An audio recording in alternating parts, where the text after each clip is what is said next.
તેથી સત્વતા, પવિત્રતા અને સાહસનું સરનામું એટલે વીર સંન્યાસ. ઇન્દ્રિયોનું દમન અને કશાયોનું શમન એટલે વીર સંન્યાસ.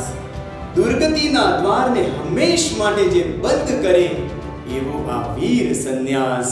સંસારની અનંત જન્મ મરણની યાત્રાથી વિરામ એટલે વીર સંન્યાસ.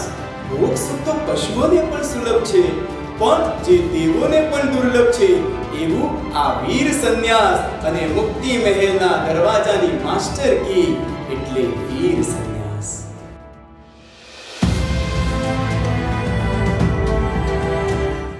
પડખે કાંટા વાગે પણ સ્મિત વદન પર ધારે, ધાર બને કે જગદાય ગતિય મનમાં ધારે, રૂપ રંગ પરિમલ દ્વારા ચિર શાસનને અજવાડે, એવા શ્રમણ અને શ્રમણી ભગવંતનું જીવન એટલે જ વીર સંન્યાસ.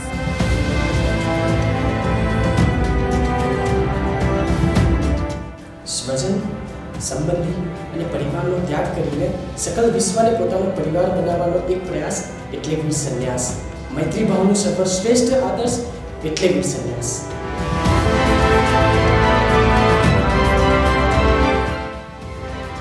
ગુલામી અને મજબૂરીથી નહીં, પણ આનંદ અને ગર્વ સાથે પોતાનું સંપૂર્ણ જીવન સદગુરુને સમર્પિત કરવાનો આયાસ એટલે જ વીર સંન્યાસ. સમર્પણનો સર્વશ્રેષ્ઠ આદર્શ એટલે જ વીર સંન્યાસ.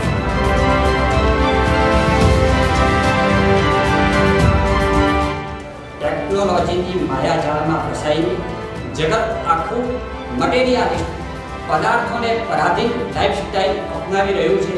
એવા સમયે પરાધીનતાથી દૂર હટી જઈને સંપૂર્ણ સહજ અને સ્વાધીન લાઈફસ્ટાઈલ એટલે વીર સંન્યાસ. સ્વાધીનતાની શ્રેષ્ઠ જીવંત આવૃત્તિ એટલે વીર સંન્યાસ.